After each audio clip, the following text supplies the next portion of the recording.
আমি বন্ধুর কথা বাদ দিলাম দাদা, আমি একটা কথা আপনার কাছে জানতে চাই, বন্ধু বাদ দেন, ব্যবসায় তো সবাই সমান। আপনার রাশিয়া থেকে ভারতের দূরত্ব কতটুকু? যুক্তরাষ্ট্র কি ফ্রি দিবে নাকি রাশিয়ার চাইতে কম দামে তারা ডাবল দাম নিবে? ডাবল দাম। তাহলে কি বোকা স্বর্গে বাস করে ট্রাম্প? ফাইজলামে এগুলো যত সব। বিশ্ব নিরাপত্তায় নতুন ঝুঁকি, সাইবার যুদ্ধের নতুন ছক, কোটি কোটি পাউন্ড ক্ষতি তদন্তে ব্রিটিশ গোয়েন্দারা। সুপ্রিয় দর্শক, বিশ্ব সংযোগে আপনাদের স্বাগতম। আপনাদের সঙ্গে রয়েছে আমি কাজল হায়দার, আর আমার সঙ্গে আজকে স্টুডিওতে রয়েছেন সিনিয়র সাংবাদিক বিশ্বজিৎ দত্ত ভৌমিক। বিশ্বদা, আমাদের অনুষ্ঠানে আপনাকে স্বাগত। ধন্যবাদ, সেই সাথে দর্শকদেরও ধন্যবাদ।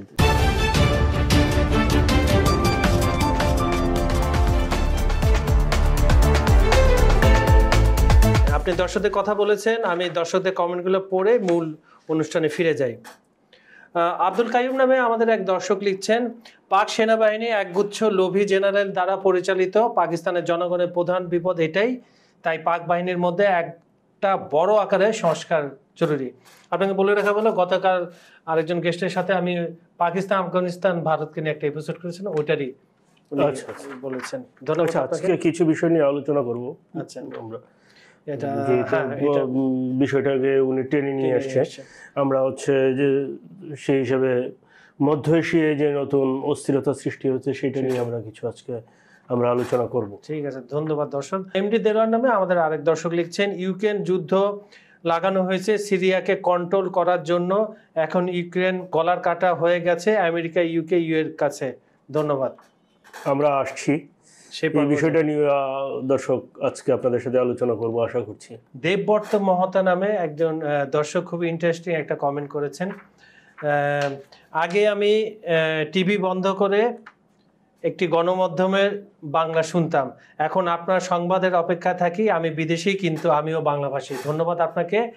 আপনি, আমরা গর্বিত আসলে আপনার এই কমেন্ট পাওয়ার জন্য। মানে আমাদের দায়বদ্ধতা বোধ করি আরো অনেকটাই বেড়ে গেল। কারণ হচ্ছে যেহেতু আপনি যে জায়গাটাতে বলছেন যে আপনি আমাদের এপিসোডের জন্য ওয়েট করেন এবং বিশ্লেষণগুলো আপনি শুনেন, এই জন্যে আমি বিশ্বাস করি যে আমাদের দায়বদ্ধতা অনেক বেশি বেড়ে গেল এবং আমরা চেষ্টা করব যে আপনার যে বিশ্বাস এবং দর্শকদের যে বিশ্বাস, সেই বিশ্বাস যেন ধরে রেখে আরও নতুন তথ্য, আরও বিশ্লেষণ আপনাদের সাথে তুলে ধরতে পারি। ধন্যবাদ। আরেকজন দর্শক লিখছেন, আমরা কি তাহলে সত্যি বিশ্বযুদ্ধে দিকে আগাচ্ছি? পৃথিবীর যত নষ্টের মূল আমেরিকা। বিষয়টাকে আমরা আলোচনার টেবিলে নিয়ে আসতে পারি চাইলে। চাইলে কিছু অংশ দিতে পারি আমরা। আচ্ছা, ঠিক আছে, আমরা এই বিষয়টা নিয়ে আলোচনা করব আজকে। আচ্ছা, আমান রহমান ইন্টারেস্টিং, উনি রাশিয়া থেকে বলছেন, উনি প্রায় আমাদের কমেন্ট করেন। রাশিয়া থেকে আমান রহমান, আমেরিকা রাশিয়া কখনো সরাসরি যুদ্ধ করবে না, তারা প্রক্সি যুদ্ধের মধ্যে থাকবে, ইউরোপ রাশিয়ার কাছে আসতেই হবে, রাশিয়ার শর্ত মেনে নিতে হবে, এছাড়া কোনো উপায় নেই। ধন্যবাদ আপনাকে, আপনি সাবধানে থাকবেন রাশিয়ায় যেহেতু আছেন। দাদা, আমরা তাহলে সরাসরি কি রাশিয়া ন্যাটো যুক্তরাষ্ট্রের ভিতরে ঢুকে যাবো? আপনি পাসপোর্ট তো রেডি আপনার? তাহলে চলেন। যে উত্তেজনা এখন বলা হচ্ছে শীর্ষে, এখনো অনুমোদন দেয়া হয়েছে টমাহকের, কিন্তু এখনো তো হাতে পাই নাই। কয়টা পাবে? 20টা 25টা, কেন সংখ্যা তো অনেক কম। আমরা একটা অনুষ্ঠানে আপনি সেটা বলেছেন, আসলে আমিও সেটা খুঁজে দেখলাম যে ওয়েবসাইটগুলোতে একই আপনার তথ্যর সাথে হুবহু মিল না। আমি আলটিমেটলি আমি যেসব জায়গা থেকে তথ্য কালেক্ট করেছি সেই আন্তর্জাতিক গণমাধ্যমগুলো তো আপনিও ঘেটেছেন। জি, মানে বিষয়টা কি দাঁড়ায় যে দুইজনের চেক পয়েন্ট কিন্তু একই জায়গায়। আজকে দর্শকদের কমেন্টের সাথে 3টা বিষয় পুরোপুরি আমার মিলে গেছে।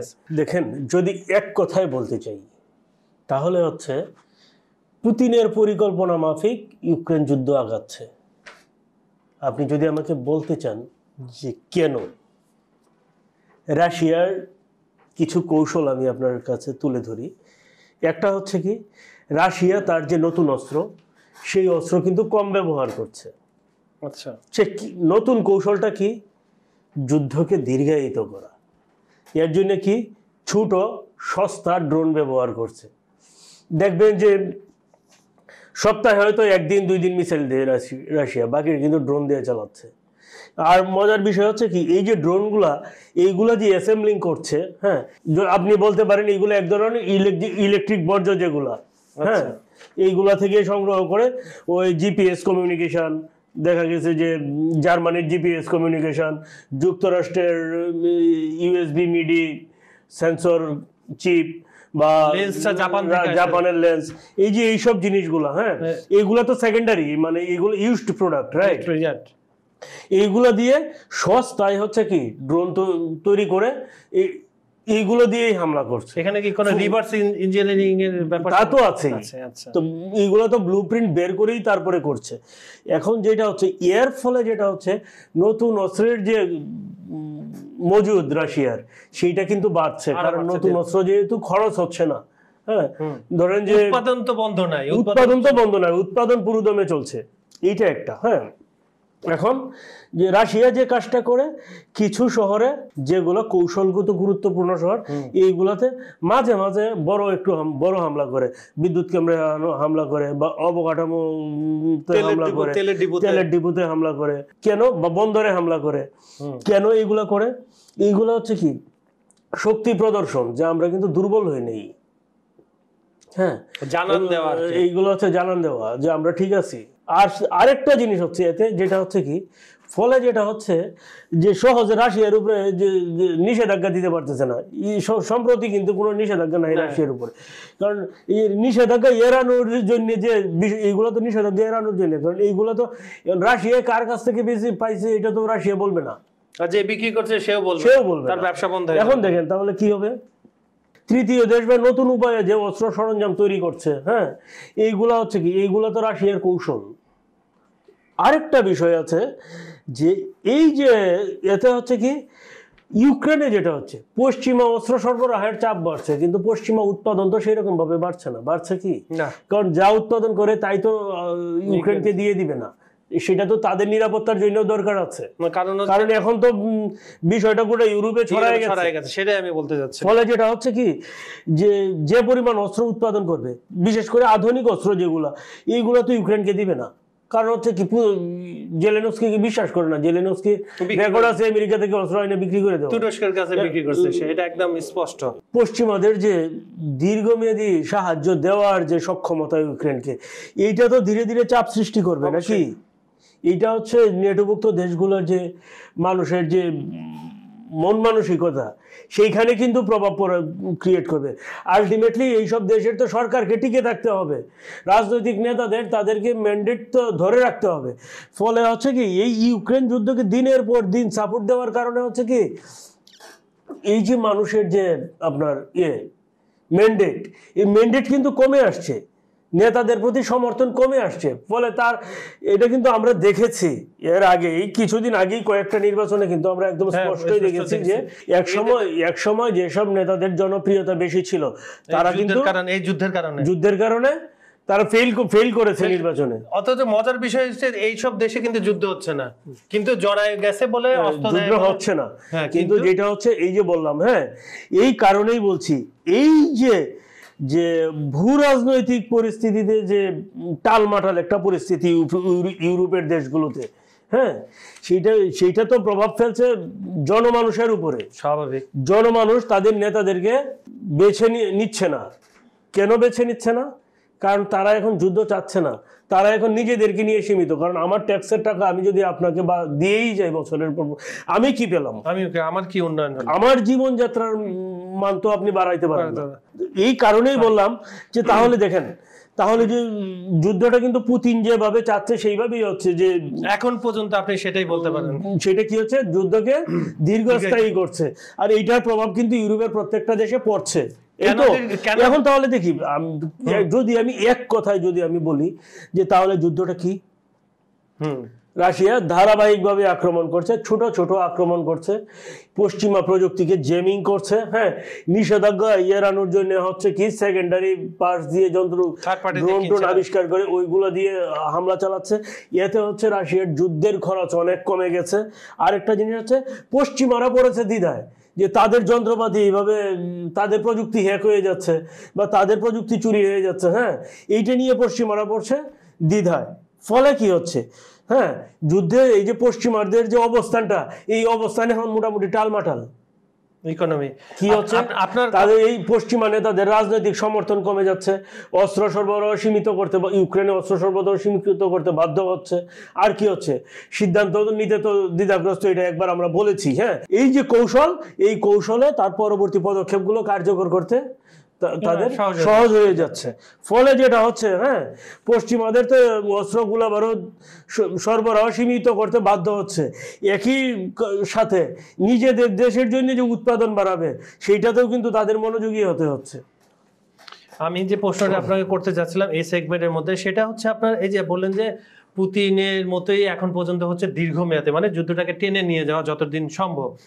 এর কি এক নম্বর কারণ যে ইকোনমি তাদের তেল গ্যাসটা এখনো ঠিকঠাক আছে, 2024-এর জিডিপি তাদের যুক্তরাষ্ট্র এবং ইউরোপ এবং ইউকে চেয়েও বেশি ছিল, এটাই কি তাদের মূল, না এছাড়া আর কোনো সংক্ষেপে বলেন তারপর আমরা। দেখেন, এই যুদ্ধের কারণে রাশিয়ার জিডিপি বেড়েছে, এটা তাহলে স্পষ্ট, নো ডাউট। কেন বেড়েছে সেটাই তো হিসাবে। দেখেন, পুতিন কথা বলে কম কিন্তু পরিকল্পনা করে বেশি, আর অন্যান্য দেশগুলো হচ্ছে কি চিল্লায় বেশি, কাজ করে কম। সেটাই আমরা দেখি এখন পর্যন্ত এটাতেই আছে। এখন রাশিয়া তাদের যে সব জিনিসগুলো দরকার প্রত্যেকটা জিনিসের জন্যই উৎপাদনে স্বয়ংসম্পূর্ণ, খালি একটা কিছু ফল উৎপাদন ছাড়া, কিছু ফ্রুটস ছাড়া, আর বাকি সব কিছুতে রাশিয়া স্বয়ংসম্পূর্ণ। প্রকৃতি রাশিয়াকে দুহাত ভরে দিয়েছে, ঠিক আছে। ফলে যেটা হচ্ছে কি, রাশিয়ার তো রপ্তানি করার পণ্যের অভাব নাই, রপ্তানি পণ্যের রাশিয়ার অভাব নাই, তো কেন জিডিপি বাড়বে না আপনি বলেন? কিছু ফল ছাড়া তো আর তাদের আর কিছু আমদানি করতে হচ্ছে না। দাদা, একজন দর্শক, আপনি মনে আছেন যে একটা দর্শক কমেন্টে করেছেন যে উনি জানতে চাচ্ছেন বা আশঙ্কা করছেন, আমাদের কাছে জানতে চাচ্ছেন যে এইসব কারণে কি তৃতীয় বিশ্বযুদ্ধ আসন্ন, নাকি আমরা অহেতুক ভয় পাচ্ছি, এটা নিয়ে কিছু বলেন আপনি। আমাদের দর্শক, যেহেতু দর্শকদের জন্য অনুষ্ঠান, এই বিষয়টা নিয়ে যদি ক্লিয়ারলি বলতে চাই তাহলে হচ্ছে কি, সরাসরি তৃতীয় বিশ্বযুদ্ধ শুরুর নিশ্চয়তা নাই, কিন্তু ভুল হিসাব, আপনি যখন কিন্তু বলেন তখন আমার ভয় হয়। ফ্ল্যাশ পয়েন্ট, হ্যাঁ, কলিউশন, যেগুলো ফ্ল্যাশ পয়েন্ট সংঘর্ষ, অর্থাৎ কি তাইওয়ান নিয়ে চীন, ইসরায়েল ইরান, হ্যাঁ, দুই কোরিয়া, ভারত পাকিস্তান, এই যে ছোট ছোট সংঘাতগুলো বা মিডল ইস্টের ছোট ছোট সংঘাতগুলো, হ্যাঁ, এই সংঘাতগুলো কে অনেকে মনে করে যে দাবার গুটি হবে পরবর্তী তৃতীয় বিশ্বযুদ্ধ হবে। এই সংঘাতগুলো কিন্তু ওই ইয়ের সাথে মিলানো যাবে না, কারণ ইস্যু তো এক লাগবে। হ্যাঁ, সবকিছুর ইস্যু এক লাগবে, এক ইস্যু ছাড়া তো আপনি বিশ্বযুদ্ধ করতে পারবেন না, কারণ দুইটা পৃথিবী দুই ভাগ তো হবে না। আঞ্চলিক যে মানে সংঘাতগুলা, আমি বলতে চাচ্ছি যে ফ্ল্যাশ পয়েন্ট যে সংঘর্ষগুলা, এই ফ্ল্যাশ পয়েন্ট সংঘর্ষগুলোতে এটি তো দ্বিপাক্ষিক বিরোধ, এটার সাথে দ্বিপাক্ষিক বিরোধের সাথে কিন্তু রাশিয়া, নেটো, যুক্তরাষ্ট্র এদের কিন্তু কোনো সম্পর্ক নাই, না, কিছু সম্পর্ক আছে বটে, কিন্তু এটা তৃতীয় বিশ্বযুদ্ধে করানোর মতো না। আমার স্পেসিফিক ফলে যেটা হচ্ছে, এখন আপনি যদি বলেন, না, আমার প্রশ্ন হচ্ছে, প্রশ্নটা আমি বলে নেই যে এই যে ইউক্রেন রাশিয়া যুদ্ধটা, এইটা কি মোড় নেবে কিনা, কিভাবে মোড় নেবে সেটাই। এখন আপনি যদি বলেন, হ্যাঁ ঠিক আছে, আমি বলি যে রাশিয়া যদি জ্বালানি তেল সরবরাহ কমায়, উৎপাদন কমায় দেয় বা করে, তাহলে কি হবে বলেন? তাহলে ইউরোপের অনেক দেশ, তাহলে কি হবে? জ্বালানি তেলের দাম বাড়বে। হ্যাঁ, রাশিয়া যদি গম বা খাদ্যশস্য যদি সরবরাহ না করে তাহলে কি হবে? জ্বালানি বিশ্বজুড়ে খাদ্য সংকট দেখা হবে। হ্যাঁ, ইউরোপে যদি বিদ্যুৎ না দেয় তাহলে কি হবে? মানে যদি গ্যাস বা গ্যাসোলিন এগুলো যদি না দেয়, পাইপলাইন যদি বন্ধ করে, তাহলে কি হবে? এনার্জি সংকট হবে। তাহলে তো এই জিনিসগুলো কি, এইগুলো প্রত্যেকটাই তো যুদ্ধের বাজারে প্রভাব পড়বে, আপনার উৎপাদনে প্রভাব পড়বে, স্বাভাবিক, ঠিক আছে। এখন ধরেন যে আপনি যদি বলেন যে ধরেন রাশিয়া কি করলো, কে কোনো কিছু রপ্তানি করতে দেওয়া হলো না, তাহলে রাশিয়া কি যুক্তরাষ্ট্রকে ইউরোপে রপ্তানি করতে দিবে? কখনোই না। রাশিয়া যদি নিজে ধ্বংস হয় তাহলে সে তো ইউরোপ আমেরিকা নিয়ে ধ্বংস হবে নাকি? ভূতের বোতল সে হয়েছে তৈরি করে রাখছে। আচ্ছা, ভূতের বোতল এই কারণে বললাম যে এটা হচ্ছে ডেড হ্যান্ডের কথা বললাম আর কি। অনেকে এটা বিশ্বাসও করে না, বলে জুজুর ভয় বলে, কিন্তু ডেড হ্যান্ড সেই 60 দশক থেকে না দাদা? হ্যাঁ, না না, এটা শীতল যুদ্ধের শেষ দিকে, মানে 85 দিকে। আচ্ছা, এখন দেখেন, এখন যদি হয়, যদি এই যে আমি যে জিনিসগুলো বললাম, একটা কি জ্বালানির দাম, খাদ্য নিরাপত্তা এবং কি এনার্জি সংকট, এই তিনটা যদি ইউরোপে দেখা দেয়, তাহলে পশ্চিমাদের উপর কি হবে? অর্থনৈতিক চাপ বাড়বে না? একদম টপ করে পশ্চিমা এক এক দেশের সরকার পতন হবে। সরকারের উপর আস্থা কমলে তো এটা যে কোনো দেশের জন্য খারাপ। এটা কিন্তু আমরা বারবার দেখে আসছি। এখন যেটা হয়, তাহলে ভবিষ্যৎ কি হবে? পশ্চিমারা অস্ত্র উৎপাদন বাড়াচ্ছে, রাশিয়া তার কৌশল পরিবর্তন করছে। এখন যেটা হচ্ছে, ফ্ল্যাশ পয়েন্ট যদি যুক্ত হয় তাহলে যুদ্ধের পরিবর্তন মোড় ঘটাতে পারে, কিন্তু সেটা তো আর বিশ্বযুদ্ধে মোড় নেওয়ার মতো বিষয়টা না। কিন্তু অনেকে বলছে যে যুক্তরাষ্ট্র যদি সরাসরি যুদ্ধে জড়িয়ে পড়ে তখন কি করবে? কি না না, ইউক্রেন ইস্যুতে যুক্তরাষ্ট্র বা নেটো জড়িয়ে গেল। হ্যাঁ, জড়ানোর সুযোগটা তো খুব কম। যদি জড়ায় যায়, ধরেন আমরা হাইপোথেটিক্যাল, এখন আমি আপনাকে বলি, এই যে আপনি একটা জায়গায় যদি আমরা আসি, তাহলে দেখবেন যে এই যে যুদ্ধগুলো, আপনি যদি ভিয়েতনাম থেকে যদি আপনি শুরু করেন, দেখবেন জাতিসংঘের 6 নম্বর অনুচ্ছেদ কি ছিল বলেন? ওসি পরিষদ, তাই তো? এই পরিষদের কাজ কি ছিল? যে এক দেশ আরেক দেশের উপর খবরদারি করতে পারবে না, কোনো করতে পারবে না, হামলা চালাতে পারবে। আচ্ছা, এখন সেই রাশিয়া থেকে বের হতে পারছি না, রাশিয়া থেকে বের হয়ে আমরা এখন যেহেতু বের হতে পারছি না, তাদের তেল নিয়ে একটু আলাপ আলোচনা করি। ভারতের উপরে স্যাংশনের পর স্যাংশন দিতে যুক্তরাষ্ট্র টায়ার্ড হয়ে গেছে, এবং একটাই মানে কতগুলো বড় কারণের মধ্যে সবচেয়ে বড় কারণ হচ্ছে রাশিয়া থেকে তেল নেওয়া। তো কিছুদিন আগে, 2-3 দিন আগে ভারতের তরফ থেকে বলা হলো যে গ্যাস এবং তেল, জ্বালানি তেল মার্কিন যুক্তরাষ্ট্র থেকে তারা আমদানি করা বাড়িয়ে দিবে। এটা শুনে ট্রাম্প আবার একটা রিটুইট করলো যে রুশ তেল কেনা বন্ধে রাজি হয়েছেন মোদি। এখন ট্রাম্প তো অনেক ধরনের কথা বলে, এইটার কি ভিত্তি? আর উনি আবার অনেক প্রশংসা করেছেন। এই জিনিসটা আমি আসলে একটু বিশ্লেষণ করি। ভারতে এই বিষয়ে কোনো মন্তব্য করেনি না। ভারত বলছে যুক্তরাষ্ট্র থেকে জ্বালানি কেনা বাড়াবে, রাইট। তার মানে কিন্তু এই না যে আমি রাশিয়া থেকে কিনবো না, ঠিক আছে? এই যে তথ্যের বিশ্লেষণটা গুরুত্বপূর্ণ। ট্রাম্প বলছে যে ভারত রাশিয়া থেকে জ্বালানি কিনবে না, মোদি মহান পুরুষ। কয়েকদিন আগে তো আপনি মোদির দুষ্ট ছেলে হিসাবে গালিগালাজ করছেন, আরো কত কিছুই বলেছেন, হোয়াট এভার। শোনেন, স্বার্থের দুনিয়াতে সবকিছুই সম্ভব। এখন যেটা হচ্ছে যে ভারত কি বলছে এই বিষয়ে, ভারত কোনো মন্তব্য করে নাই, কিন্তু আপনাকে একটা জিনিস মাথায় রাখতে হবে, রাশিয়ার জ্বালানির উপর ভারতের অর্থনীতি দাঁড়ানো। অবশ্যই তাদের ফলে যেটা আপনি যদি বলেন যে রাশিয়ার কাছ থেকে ভারত জ্বালানি কিনবে না, হ্যাঁ, রাশিয়া ভারতের পরীক্ষিত বন্ধু, ভারত রাশিয়ার পরীক্ষিত বন্ধু, হ্যাঁ, তো এটা তো মোদির কথা। আমি বন্ধুর কথা বাদ দিলাম দাদা, আমি একটা কথা আপনার কাছে জানতে চাই, বন্ধু বাদ দেন, ব্যবসায় তো সবাই সমান, ব্যবসায় সমান। আপনার রাশিয়া থেকে ভারতের দূরত্ব কতটুকু? তারপরে অর্ধেক দাম, তারপর যুক্তরাষ্ট্র কি ফ্রি দিবে নাকি রাশিয়ার চাইতে কম দামে তারা ডাবল দাম নিবে? ডাবল দাম। তাহলে কি বোকার স্বর্গে বাস করে ট্রাম্প? ফাইজলামে এগুলো যত সব না। ট্রাম্প যে, শোনেন, আমি সবার আগে একটা কথা বলি যে এইগুলা ট্রাম্প কেন করছে আপনাকে বুঝতে হবে। আজকে কয় তারিখ? আজকে হচ্ছে আপনার, আজকে তো সেই 15 তারিখ বাদে 16 তারিখ, ওদের 15 তারিখ, মার্কিন যুক্তরাষ্ট্র 15 তারিখ। এখন বুঝতে পারছেন বিষয়টা কেন বলছে? না, আদালতে ধরা খাবে। হ্যাঁ, আদালতে ধরা খাবেই। হ্যাঁ, এই জন্যই এইগুলো আসলে ট্রাম্প বলছে। এইগুলো আসলে ভিত্তিহীন কথা। এইসব কথা বলে তো আসলে লাভ নেই, বাস্তবতার ফিল্ডে আসতে হবে। সুপ্রিয় দর্শক, আজকের পর্বটা শেষ করার আগে আপনাদের একটা মেসেজ দিয়ে রাখি, সেটা হচ্ছে আগামীকাল আমরা চীন এবং মার্কিন যুক্তরাষ্ট্র নিয়ে কথা বলবো এবং বিরল খনিজ সম্পদ। আর এখানে বিরল খনিজ সম্পদ যদি আমরা বলি, তাহলে এখানে আফগানিস্তান, পাকিস্তানের কথাও চলে আসবে। তো আপনারা এই অনুষ্ঠানটা দেখবেন। আর আজকের অনুষ্ঠানটা আপনাদের কেমন লেগেছে আমাদের কমেন্টে জানাবেন, আমাদের ভিডিওগুলো লাইক, কমেন্টে শেয়ার করবেন। আজ এখানে বিদায় নিচ্ছি, আগামীকাল আবার দেখা হবে। ধন্যবাদ সবাইকে।